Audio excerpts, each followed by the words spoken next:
আসসালামু আলাইকুম ওয়া রাহমাতুল্লাহি ওয়া বারাকাতুহু। এক ভাই প্রশ্ন করেছে, পুরুষদের জন্য কি রঙের পোশাক পরা হারাম?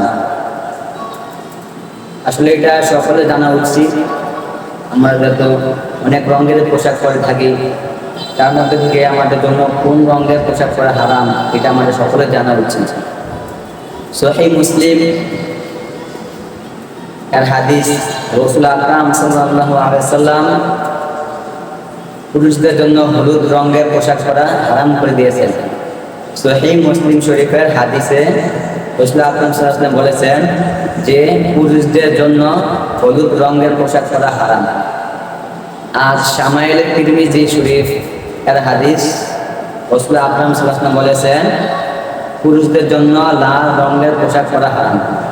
অর্থাৎ শামাইল তিরমিজি শরীফের মধ্যে রাসূল আকরাম সাল্লাল্লাহু আলাইহি ওয়াসাল্লাম বলে দিয়েছেন যে পুরুষদের জন্য লাল রঙের পোশাক পরা হারাম। এজন্য আমরা অনেকেই দেখা যায় লাল রঙের বা হলুদ রঙের পোশাক পরে থাকি, এগুলো আমাদের জন্য হারাম। এগুলো আমাদের জন্য হারাম করে দিয়েছেন পুরুষদের জন্য। আমরা লাল রঙের মধ্যে যদি অন্য কোনো রঙের থাকে, অর্থাৎ কথা পোশাকের একটা লাল অন্য থাকে অন্য রঙের, মিশ্রিত রঙের হলে সমস্যা হবে না। যদি পুরোটা পোশাকের পুরোটা রঙ যদি লাল হয় বা হলুদ হয় তাহলে এটা করা হারাম।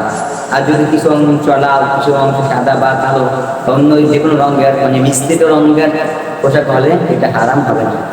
তাহলে আমরা কী করবো? আমরা কখনো এক হলুদ ও লাল রঙের পোশাক করবো না, বা কালার হলুদ বা পুরো রঙটাই হলুদ লাল এরকম কোনো পোশাক করবো না। মানে এরকম পোশাক পরা রাসূল আকরাম সাল্লাল্লাহু আলাইহি ওয়াসাল্লাম আমাদের জন্য হারাম করে দিয়েছেন।